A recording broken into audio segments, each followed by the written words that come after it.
kan dengan saling sharing. Nah, monggo silakan. Silakan sharing atau mau kesaksian atau mau bertanya juga boleh, gitu ya. Nah, mungkin ini ada beberapa sedikit panduan supaya tidak enggak kalau misal bingung mau sharing apa gitu bisa pakai panduan ini. Mengapa Yakub harus lari ke Mesopotamia? Kira-kira apa makna mimpi Yakub? Malaikat naik turun tangga, lalu mengapa Yakub mengurapi batu dan memberikan persembahan sepersepuluhan, begitu ya. Lalu boleh juga men-sharingkan hal yang lain atau mau memberikan kesaksian atau mau bertanya. Monggo silahkan. Gua bro, Langsung sikatku. eh, yang menarik itu bagi gua itu yang perkataan Ribka mana ya sampai lupa.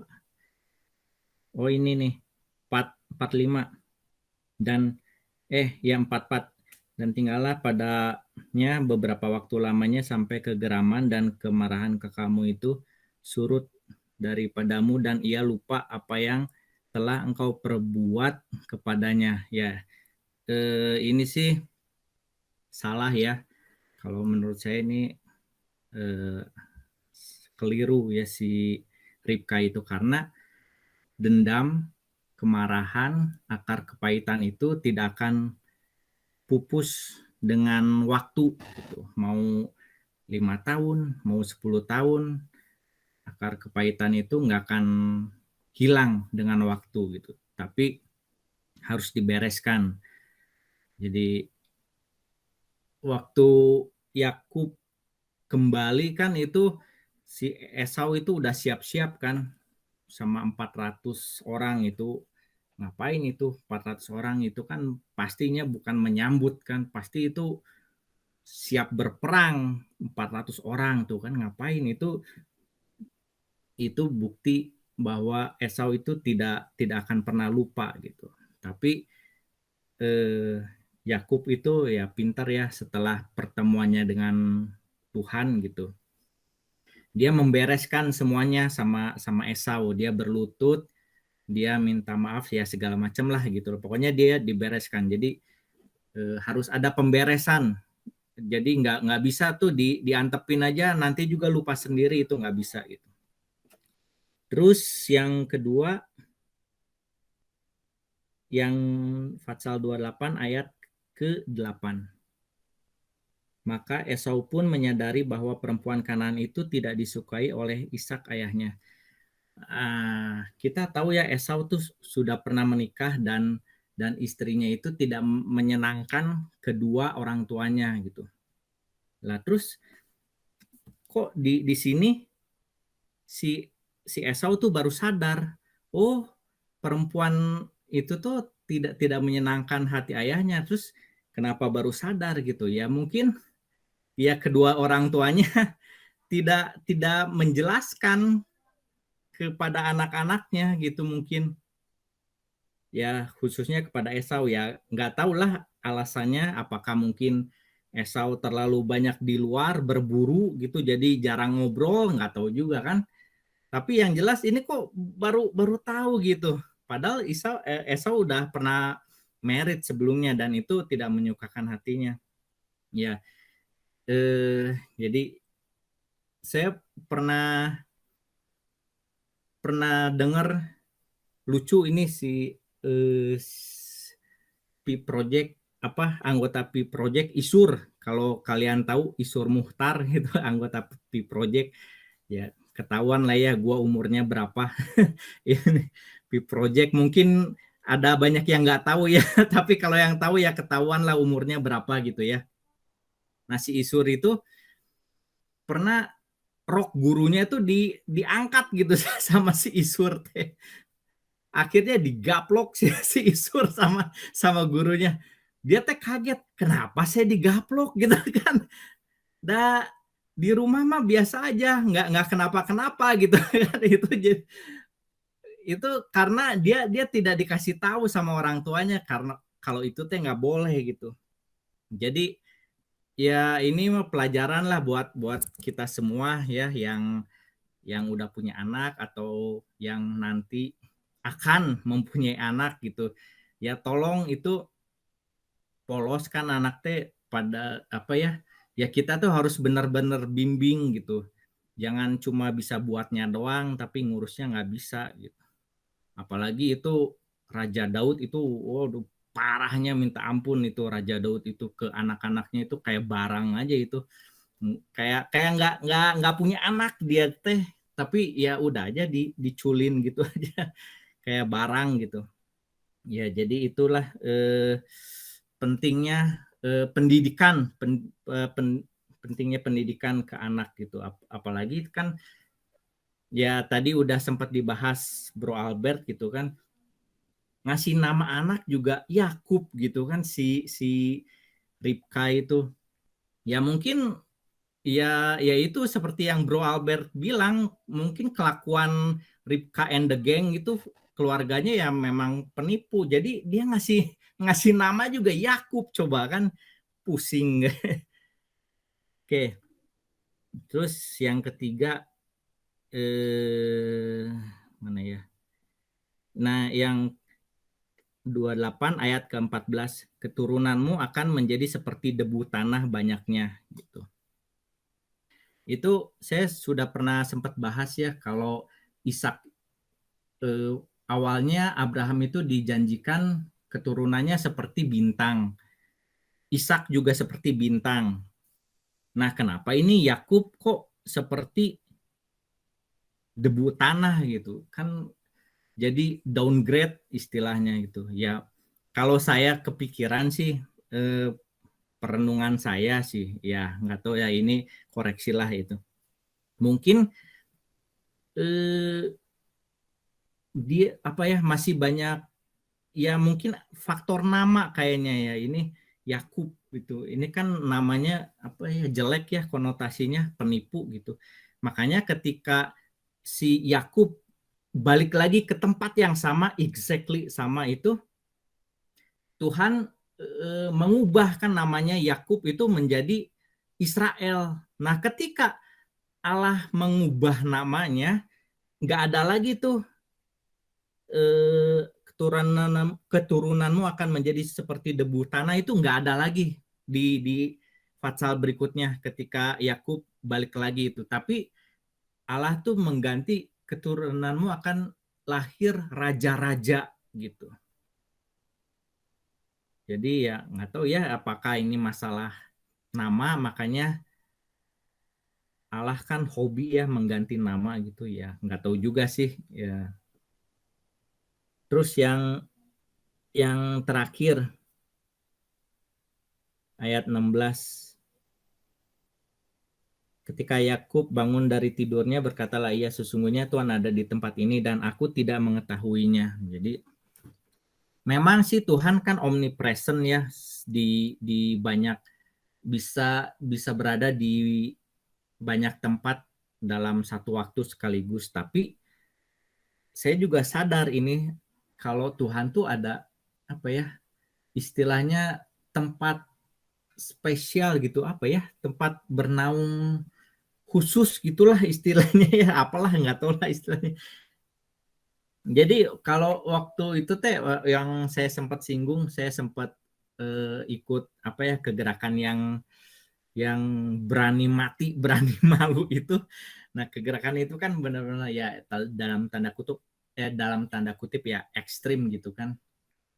Dia tuh kayak, oh di tempat ini hadirat Tuhan kerasa kuat dibanding di tempat lain gitu kan. Ya kalau kalau misalkan memang benar-benar murni omnipresent, harusnya kan di setiap tempat itu hadiratnya sama gitu. Tapi enggak, di sini tuh ternyata enggak ada tempat, istilahnya ya tempat khusus ya, kayak misalnya ketemu Tuhan di mana, di gunung Tuhan gitu kan, di gunung gitu. Jadi ada benar-benar ada tempat yang spesial gitu, dan itu perlu perlu kepekaan dan perlu latihan, pengalaman. Saya pernah diceritain, jadi bukan cuma tempat tapi ada juga misalnya apa ya, benda segala macam gitu. Saya pernah diceritain ada ada orang ngelihat malaikat di lukisan gitu. Karena dia melihat malaikat, dia beli lukisan itu gitu. Terus padahal lukisan itu teh nggak menarik lah, jelek gitu. Begitu mamanya tahu itu si anaknya beli lukisan itu, ngomel-ngomel itu, wah diomelin, dicecer segala macam. Ya kemungkinan mamanya nggak ngelihat ada malaikat di situ. Terus akhirnya berapa lama dia nggak tahan karena diomelin terus tiap hari gitu ya. Itu ngapain itu lukisan jelek, jual. Ngapain lukisan jelek disimpan, udah jual. Akhirnya lama-lama nggak tahan, dijual tuh ternyata harganya lebih tinggi berkali-kali lipat gitu. Saya lupalah ya, katakanlah misalnya beli itu 50 juta lah misalnya. Ternyata pas dijual itu 200 juta misalnya. Ya, kayak gitu. Nah, gak berapa lama kemudian ternyata ada yang beli lagi, harganya tuh MM-an gitu. Ternyata ngomel anaknya sama mamanya cengar-cengir aja ya. Maksudnya tuh ternyata memang ada apa ya, tempat khusus, ada sesuatu yang khusus, dan itu memang perlu kepekaan, perlu pengalaman. Hanya kan si Yakub bilang, aduh dahsyat banget, tapi aku nggak tahu ini, aku tidak mengetahuinya ya. Memang Tuhan ada di tempat ini, tapi aku tidak mengetahuinya ya. Itu selain kepekaan, yaitu kemurahan Tuhan ya, karena dia nggak tahu, tapi karena kemurahan Tuhan, Tuhan menampakkan dirinya gitu ya. Carilah perkenanan Tuhan, intinya mah, biar biar ketika kita ada di suatu tempat ternyata Tuhan ada di situ gitu ya. Mungkin itu bro, kebanyakan ya 4 poin. Thank you bro. Siap. Luar biasa kok Peter. Luar biasa tentang hadirat Tuhan ya. Nanti mungkin kapan-kapan bisa kita bahas lebih detail lagi mengenai hadirat Tuhan ini. Karena ini menarik memang. Mengenai hadirat Tuhan. Selanjutnya siapa lagi yang mau sharing? Selamat datang yang baru bergabung ya. Malam hari ini kita bahas Kejadian 27 ayat 41 sampai 28 ayat 22. Nah, kita masih sesi saling sharing. Monggo silakan kalau ada yang mau men-sharingkan lagi.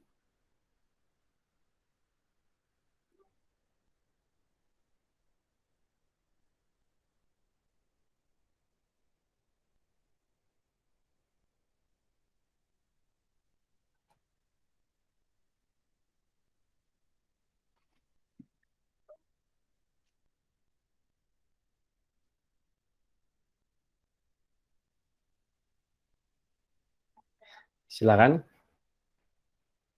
Kita masih banyak waktu untuk saling sharing. Mau kesaksian? Ada Pak dari saya. Oh, silakan. Oke, maaf ya baru bergabung. Jadi tadi waktu saya dengar sih mengenai yang disampaikan Bapak sebelumnya, saya setuju sekali. Dimana harusnya kan Tuhan itu ada di mana-mana ya, di setiap tempat. Saya tadi garis bawahi tentang itu sih. Dan waktu saya ikut PA juga kebaktian rohani, dan kami sempat diskusikan di mana ada di satu saat di mana Israel kalah untuk menghadapi musuh-musuhnya. Dan waktu itu mereka memiliki tabut perjanjian Allah. Kita ketahui ya bahwa Allah harusnya selalu ada di situ bersama-sama dengan orang Israel. Tapi pada saat itu ada satu masa di mana tabut itu malah berhasil dibawa oleh lawan orang Israel. Jadi saya setuju sekali tadi bahwa memang ketika kita mempunyai satu Alkitab ini di tempat kita, di kos contohnya ya, di kos, hanya saja kuasa Tuhan akan ada di situ, tapi tidak akan bertahan di situ jika seandainya kita tidak memintanya. Jadi ketika orang Israel hanya menganggap bahwa tabut itu sudah akan membuat mereka menang, bahwa sebenarnya itu salah. kuasa Tuhan yang harus mereka minta. Mereka tidak boleh mempercayai itu. Harusnya mereka meminta kuasa Tuhan. Dan ketika mereka menyadari hal itu, baru Samuel menciptakan satu batu lah gitu namanya ya, sehingga disebut Ebenezer. Dan pada saat itu mereka menyadarinya dan akhirnya tabut itu kembali ke tangan mereka. Dan tidak ada lagi yang bisa mengalahkan mereka pada waktu itu. Apa yang mau saya sampaikan bahwa dalam diri kita masing-masing kita tahu bahwa kita adalah bait Allah. Hanya saja kita bersedia enggak? Kita mau meminta enggak Tuhan untuk menetap dalam bait-baitnya sendiri gitu. Ketika kita memiliki satu Alkitab, kita berpikir, bisa saya jadikan sebuah jimat ini. Kita sudah meminta enggak kuasa Tuhan ke satu hal itu. Itu sih yang mau saya sharingkan. Terima kasih. Terima kasih Edu, luar biasa. Kalau nggak salah itu kisah Saul ya, melawan bangsa Filistin kalau tidak salah. Memang Saul ini rada sembrono memang. Menarik ya. Jadi memang istilahnya tuh berhala rohani. Berhala rohani. Jadi saya sedikit sharing kan. Saya sempat sharing dengan salah seorang teman yang memang berbeda keyakinan gitu ya. Saya sharing. Teman ini bilang begini ke saya. Berbeda keyakinan, berbeda iman gitu ya. Teman ini bilang gini ke saya. Kok agamamu tuh nyembah patung sih? Dia bilang gitu. Aku kaget. Sih orang ini bisa menyimpulkan dari mana agamaku menyembah patung. Kalau tanya ke dia, kamu kok bisa menyimpulkan agamaku menyembah patung itu dari mana? Aku bilang gitu. Ya itu kok di film-film itu kalau orang kerasukan terus ngambil salib yang ada patung Nabi Isa-nya, dia bilang gitu. Wah, ini orang menilai iman orang lain berdasarkan Hollywood itu ya tidak sepantasnya lah gitu ya. Kalau mau menilai orang lain at least berdasarkan pengajar dari iman tersebut gitu. Kalau berdasarkan Hollywood itu ya banyak salahnya. Aku bilang gitu ke dia. Dan aku bilang bahwa sekalipun kita di gereja itu katakanlah tidak ada salib, tidak ada patung Yesus, tidak ada apapun, kita tetap bisa beribadah, aku bilang begitu. Kita di rumah yang benar-benar kosong, nggak ada ornamen rohani apapun, kita bisa kok tetap beribadah, aku bilang begitu. Bahkan kasarannya gitu ya, tapi kita berdoa bahwa tidak akan pernah terjadi gitu ya. Kasarannya ternyata Vatikan hancur dan berubah menjadi tempat agama lain pun kita tetap bisa beribadah. Tidak ada masalah buat kita untuk beribadah. Tidak ada kiblat, tidak ada arah tertentu untuk beribadah, tidak ada alat tertentu untuk mengharuskan kita menggunakan benda tersebut untuk beribadah. Kita bisa beribadah pada Tuhan kapanpun, dimanapun, bagaimanapun. Aku bilang begitu. Dan akhirnya justru malah saya tanya balik ke dia, seandainya tempat pusat agamamu hancur dan jadi gereja, kira-kira kamu tetap bisa ibadah atau enggak? Aku tanya gitu ke dia. Terus dia, bentar. Nanti ya, aku belajar agama lagi lebih dalam dulu. Baru aku jawab pertanyaanmu. Bilang. Tapi itu, menariknya emang ada berhala-berhala rohani gitu ya. Mungkin tanpa kita sadari, kita memberhalakan hal tersebut gitu kan. Kalau tidak ada ornamen tertentu, akhirnya kita merasa tidak bisa beribadah, begitu ya. Kurang untuk merasakan hadirat Tuhan karena tidak ada satu ornamen tertentu. Nah, itu yang perlu kita singkirkan sebenarnya dalam hati kita. Karena kalau menurut saya pribadi gitu ya, hadirat Tuhan itu bukan hanya sesuatu yang kita rasa-rasa gitu ya. Karena sesuatu yang kita rasa-rasa. Jadi belum tentu ketika kita berdoa atau beribadah dan kita seakan tidak merasakan sesuatu gitu ya, belum tentu hadirat Tuhan tidak ada di sana. Itu kalau menurut saya. Karena menurut saya Tuhan itu ada di mana-mana dan tergantung pengertian kita. Apakah kita bisa memaknai Tuhan ada di sana? Bahkan ketika kita berbuat dosa di tempat yang paling tersembunyi sekalipun, Tuhan ada di sana. Dan lihat kita sedang melakukan dosa itu di tempat yang paling tersembunyi sekalipun. Hadirat Tuhan ada di sana. Tuhan hadir di sana maksudnya.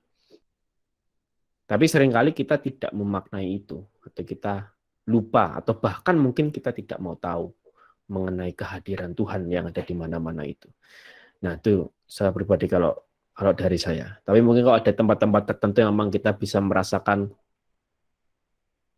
hadirat yang lebih kental ya gitu. Kalau saya istilahnya bukan ada hadirat atau tidak ada hadirat, tapi ada hadirat yang lebih kental di suatu tempat.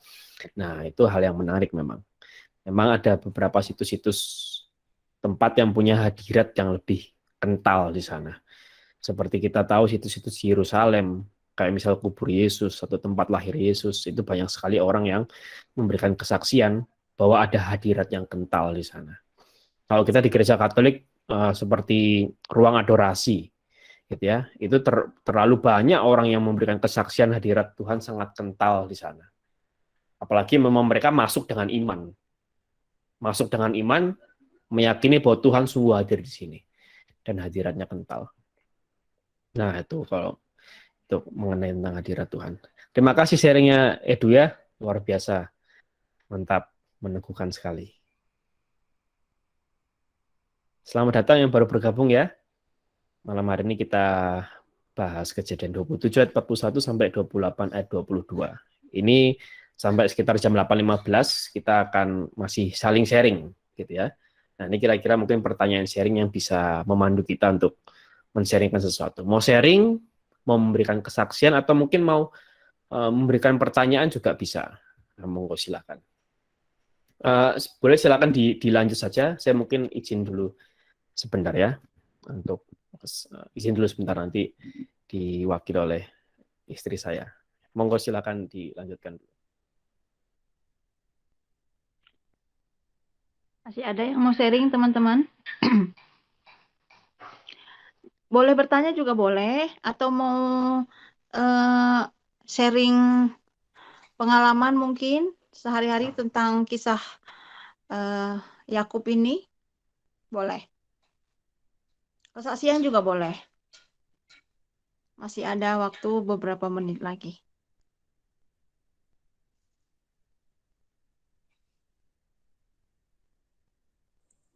Ada dari saya, Bu. Saya mau tanya ini. Oh iya. Ini saya sering bertanya-tanya tentang jika seandainya membaca ceritanya Yakub.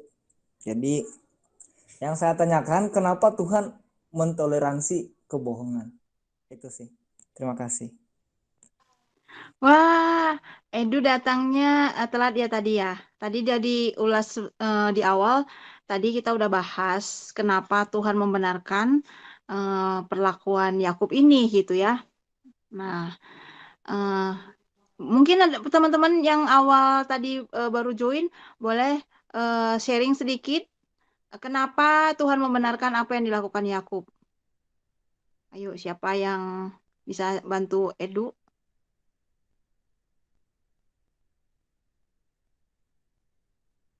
Ya, boleh juga sih nonton di YouTube-nya. Tapi mungkin teman-teman ya itu sekalian kita promosi channel ya. Teman-teman boleh mungkin bisa ada yang membantu Edu kenapa Tuhan membenarkan perlakuan Yakub ya.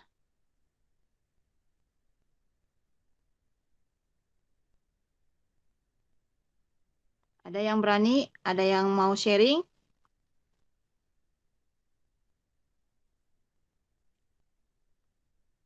Tristan? Gimana komentarnya?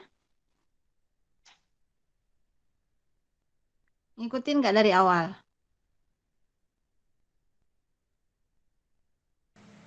Wah, maaf Kak, tadi aku juga joinnya telat, jadi nggak tahu. Oh ya. Oke, siapa tadi yang dari awal? Ini luar biasanya Tuhan kita tuh ini ya, gitu ya. Tapi ternyata Yakub itu kenapa dibenarkan Tuhan? Karena memang sebenarnya Yakub tidak berniat ya. Balik lagi ke masalah hati. Yakub tidak berniat melakukan penipuan, ya.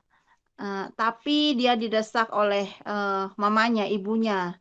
Ya, dan Yakub juga udah bernegosiasi sebenarnya sama Esau sebelumnya, dan Esau pun menjual hak kesulungannya kepada Yakub. Jadi sebenarnya di sini bukan Tuhan kok membenarkan, enggak, karena kalau menurut saya berdasarkan tadi apa yang telah dijabarkan, sebenarnya Yakub tidak melakukan penipuan gitu ya. Atau ada teman-teman yang yang bisa menambahkan lagi mungkin?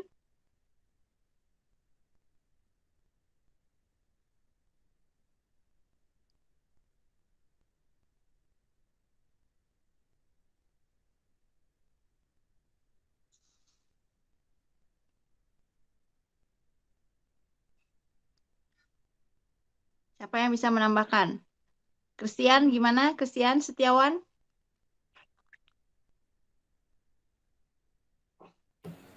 Nggak ada pertanyaan, Mbak, sejauh ini. Gimana? Gimana Edu? Terjawab nggak? Terbantu nggak? Kalau nggak terbantu, ada YouTube-nya juga. Atau kita tunggu sebentar ya. Si bapaknya baru ke toilet sebentar.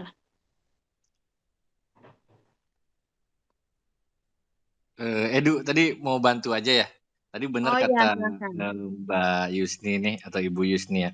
Jadi kalau dalam hal Tuhan Yesus atau Allah ini membenarkan apa yang dilakukan oleh Yakub, seperti yang udah dikatakan oleh Pak Albert tadi ya.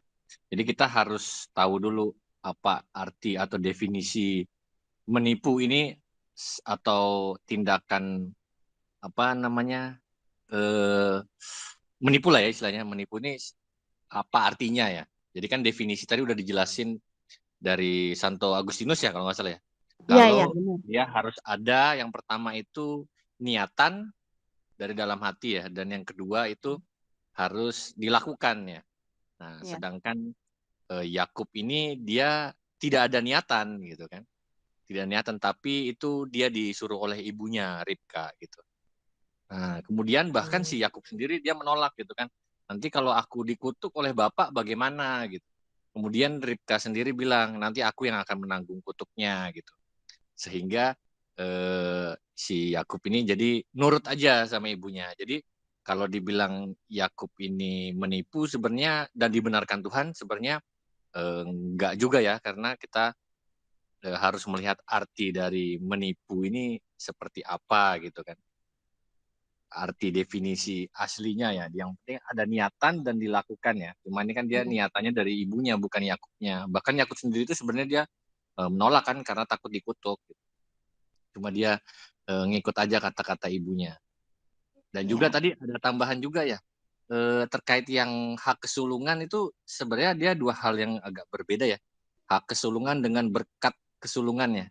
Karena dipisah. Tapi ya mungkin kalau kita sendiri mungkin ini aja kali biar gampang nangkepnya ya, intinya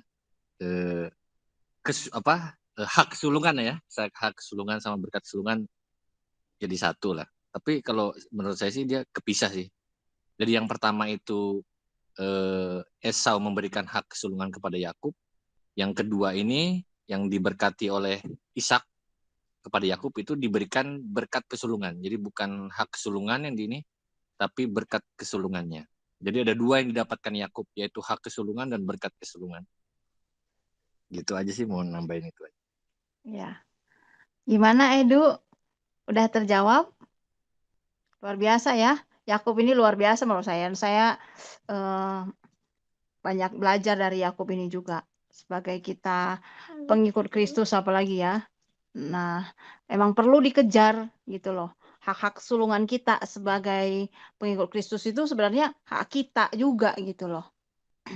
Dan siapa sih yang sebenarnya yang sulung? Ya itu udah jelas ya, itu Yesus Kristus. Itu si sulung.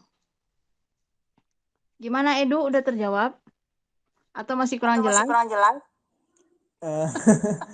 Ya terjawab Bu, terjawab. Jadi waktu tadi ada penjelasan saya jadi terpikir begini bahwa yang terlintas ya waktu tadi dijelaskan sama Pak Praham dan Ibu tadi, yang terlintas di pikiran saya bahwa kita nggak bisa menentukan bahwa Allah itu salah dan benar. itu di luar kuasa kita. Terima kasih. Yes. Oke, kita kembaliin ke yang punya acara ya. Silakan. Terima kasih. Nampaknya ada diskusi seru tadi ya. Tapi benar tadi yang dikatakan sama Ko Abraham bahwa hak kesulungan dan berkat kesulungan itu berbeda. Jadi itu dua hal yang berbeda. Hak kesulungan itu adalah hak untuk menggantikan kepemimpinan dalam rumah. Itu hak kesulungan. Itu jadi ketika Yakub membeli hak kesulungan Esau, artinya nanti setelah Ishak meninggal, Yakub itu punya hak kepemimpinan atas rumahnya Ishak. Gitu, itu hak kesulungan. Kalau berkat kesulungan itu tentang warisan. Nah, berkat kesulungan itu tentang warisan. Jadi mereka yang menerima berkat kesulungan itu akan menerima segala warisan dari bapaknya. Itu. Tapi kalau yang tidak menerima berkat kesulungan, dia akan hanya menerima pemberian-pemberian dari bapaknya. Ya, jadi yang didapat oleh Yakub itu double. Dia punya hak untuk menjadi pengganti pemimpin rumah, dan dia terima warisan dari bapaknya. Nah, makanya tadi ketika Santo Agustinus mengatakan ketika Yakub bilang, saya adalah Esau, anak sulungmu. Itu dalam tanda kutip dibenarkan oleh Santo Agustinus. Kenapa? Karena Yakub sudah membeli hak kesulungannya Esau. Jadi yang menggantikan jadi anak sulung sekarang adalah Yakub. Nah, itu. Nah, itu Ribka juga punya peran luar biasa ya, benar ya. Karena kita lihat di pasal 25 kalau nggak salah. Karena Tuhan yang bilang bahwa yang muda akan menguasai yang tua. Gitu. Jadi Tuhan saat Ribka sedang mengandung dua anak ini, Tuhan bilang yang jadi pemimpin itu memang Yakub yang pada akhirnya akan menjadi seorang pemimpin. Nah, maka dari sana Ribka terdorong juga untuk mendorong Yakub menerima berkat kesulungan itu dari Ishak. Begitu. Ya, emang sudah terpilih dari awal. Tapi seandainya Yakub tidak mengikuti saran Ribka, ya itu. Beda Banyak yang lagi dipanggil ceritanya tapi ya. sedikit yang terpilih itu mungkin ya. Ya, aku nambahin aja ya. Jadi kayaknya perlu kerjasama ya antara rencana Tuhan sama kita gitu loh. Ya kan? Jadi kalau Tuhan udah planningin, udah ibarat udah ngasih blueprint gitu ya untuk rencana-rencana Tuhan untuk setiap kita pun harus relate dengan apa yang udah Tuhan tetapkan gitu loh. Jadi kebayang ya, kalau Yakub responnya salah, ya, wah nggak tahu deh apa yang terjadi ya. Mungkin kita nggak mungkin segininya ya. Memang God is good lah, all the time God is good. Dan luar biasanya lagi, Yakub itu sikap hatinya benar gitu loh. Sampai mamanya berani jamin, kalaupun kamu dikutuk, aku sing nanggung gitu loh. Jadi ibaratnya ada korban ya. Aku nggak tahu lah. Ini aku pikiranku, ini sama kan sebenarnya kayak Maria juga gitu ya. Jadi makanya aku sering ngobrol gitu ya sama bapak ini gitu. Aku mikir gini, ini kalau kita orang baca cuma Injil toh, tanpa kita tahu latar belakang, kita nggak tahu perjanjian lama gitu ya, kita nggak dapat intisari yang sebenarnya loh teman-teman. Jadi kenapa kita paksakan terus, ayo kita belajar, yuk kita ini kan perjalanan ya. Kalau aku pikir kita belajar dari Kejadian 1, and then sekarang udah sampai hari ini. Banyak hal yang ternyata tergali dan itu sudah ada dari dulunya, dan penggenapan itu jelas nanti di perjanjian baru gitu ya. Jadi banyak hal yang amazed ya melihat semuanya. Oh, jadi begini ya. Mungkin kalau saya, mungkin teman-teman mungkin lebih expert dari saya. Cuma buat saya sendiri itu banyak hal gitu. Sampai saya kadang-kadang ulang-ulang gitu. Karena bapak ini pun tidak kasih clue apa-apa ke saya atau ngajarin saya di rumah, enggak. Dia paksa saya ikut jazz, and kalau nggak ngerti baca, dengerin lagi YouTube-nya gitu. Jadi nggak ada shortcut, untuk saya pun nggak ada. Saya juga belajar sama kayak teman-teman gitu. Jadi belajar ya kita kayak gini, kita sama-sama belajar gitu. Walaupun bisa aja kan di rumah dia udah ngajarin saya dulu, enggak. Ya tetap saya ikut prosesnya, tetap jadi umat gitu. Nah, kan lebih fatal lagi kalau pokoknya dia ngomong susah sama saya nggak nyambung gitu kan. Jadi mau nggak mau saya harus belajar juga gitu. Dan aku bersyukur banget juga punya teman-teman punya ya teman-teman juga responnya luar biasa untuk ikut terus apa ya acara ini jazz ini gitu ya. Itu yang buat saya sangat terganggu. Oke teman-teman, maaf ya aku sedikit terpesona dengan Yakub ini. Jadi pengen ngomong jadinya. Makasih. Luar biasa. Selamat datang ya yang baru bergabung. Malam hari ini kita bahas Kejadian 27 ayat 41 sampai 28 ayat 22. Kita masih sesi saling sharing sampai jam 8.15. Nah, ini kira-kira pertanyaan sharing yang bisa memandu kita gitu ya. Tapi bukan hanya ini, silakan sharing yang lain, monggo. Atau mau kesaksian atau mau pertanyaan juga boleh. Nah, ini kita masih ada waktu ya. Mungkin kira-kira 1 atau 2 orang mungkin sampai jam 8.15. Monggo silakan kalau masih ada yang mau sharing kesaksian atau bertanya.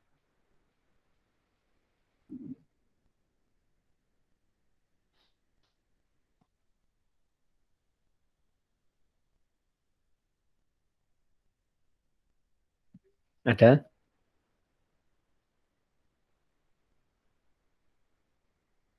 Kok Abraham mungkin atau Mas Kris mungkin biasanya ini ada insight-insight. Aduh, kalau gue paling ini aja kalau sebenarnya ini menarik sih yang di sekarang ini ya. Cuma mungkin agak nyinggung-nyinggung ke depannya. Sebenarnya menariknya kan Yakub tuh di sini belum berubah nama jadi Israel ya. Tapi nanti di perikop selanjutnya di sekitar kejadian 40-an ya. Itu menariknya di situ namanya berubah aja lagi jadi Yakub di situ. Dan dia apalagi khususnya ketika dia anaknya yang Benjamin ya. Benjamin mau dibawa ke Mesir. Dia si Yakub ini bilang gini di Alkitab kalau nggak salah tuh bilang, kenapa semuanya ini seperti melawanku gitu. Lucu di situ. Tapi akhirnya dia percaya lagi dan balik namanya jadi Israel. Tadi situ menarik. Ini jadi kalau gue sendiri sih ya, dari semua tokoh Alkitab tuh gue paling suka Abraham dan Yusuf sebenarnya. Dan juga selain Yesus ya, Yesus sudah pasti nomor 1 ya. Karena Abraham dan Yusuf ini sosoknya luar biasa gitu. Kalau Yakub gue mikir-mikir loh. Karena itu tadi lucunya ketika itu nanti baru ketahuan ya ketika dia ragu ya. Dia ragu dan namanya itu berubah lagi dari Yakub jadi Israel jadi Yakub lagi gitu. Paling mau sharing itu aja sih. Oh, siap. Terima kasih. Memberikan trailer beberapa minggu ke depan gitu ya. Khususnya untuk kayak kejadian 40-an nanti. Luar biasa. Sampai sini ada yang mau sharing lagi? Mau memberikan kesaksian atau mau bertanya?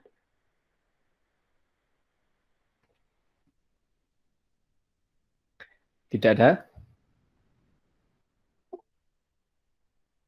Nah, jangan lewatkan ya. Nah, tadi bagi yang baru bergabung, nah mungkin saya sedikit review ya. Jadi untuk minggu lalu memang ada pertanyaan, ada request pertanyaan yaitu mengapa tipu daya Yakub seakan dibenarkan Tuhan. Nah, dari sini saya membahas dari tulisan Santo Agustinus gitu ya, lalu dari tulisan Santo Ambrosius gitu ya. Intinya Santo Agustinus menyimpulkan 3 hal ini, bahwa Yakub itu tidak melakukan tipu daya karena dia tidak berniatan untuk menipu ayahnya. Jadi yang berniat untuk menipu itu Ribka. Jadi menurut Santo Agustinus, tipu daya itu adalah gini, kita niat untuk melakukan tipu daya dan melakukannya. Nah, sedangkan Yakub ini tidak ada niatan untuk melakukan tipu daya. Sekalipun Yakub melakukan tipu daya, tapi dia tidak ada niatan, karena niatan itu muncul dari Ribka. Bahkan Yakub sempat menyanggah, gitu ya. Dan Santo Agustinus bilang bahwa tipu daya Yakub ini harus dimaknai secara figuratif dan bukan secara harafiah. Dan yang terakhir, Yakub tidak melakukan tipu daya karena Esau itu sudah menjual hak kesulungannya kepada Yakub. Jadi ketika Yakub bilang bahwa aku nih anak sulungmu, Bapak gitu ya. Nah itu Yakub tidak berbohong karena Yakub sudah membeli hak kesulungan dari Esau. Nah bahkan Santo Ambrosius bilang ya justru ini keputusan yang baik. Gitu. Jadi karena Yakub adalah orang bijak, orang yang tenang, yang sederhana, ya sudah layak dan sepantasnya dia memimpin orang-orang yang sembrono seperti Esau, orang yang bodoh bahkan dikatakan oleh Santo Ambrosius. Begitu.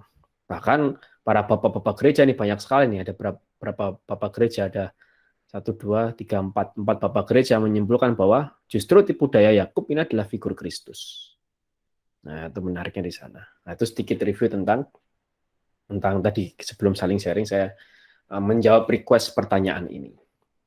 Nah, kalau tidak ada yang bertanya lagi atau mau sharing lagi atau memberikan kesaksian, saya akan memberikan pemaparan ya pada kesempatan kali ini. Tidak banyak poinnya, hanya akan ada 3 poin saja. Tapi ini semoga mewakili dari perikop malam hari ini. Nanti di akhir kalau masih ada waktu, kita masih bisa saling sharing dan kesaksian, atau mungkin masih ada pertanyaan. Boleh ya. Nah,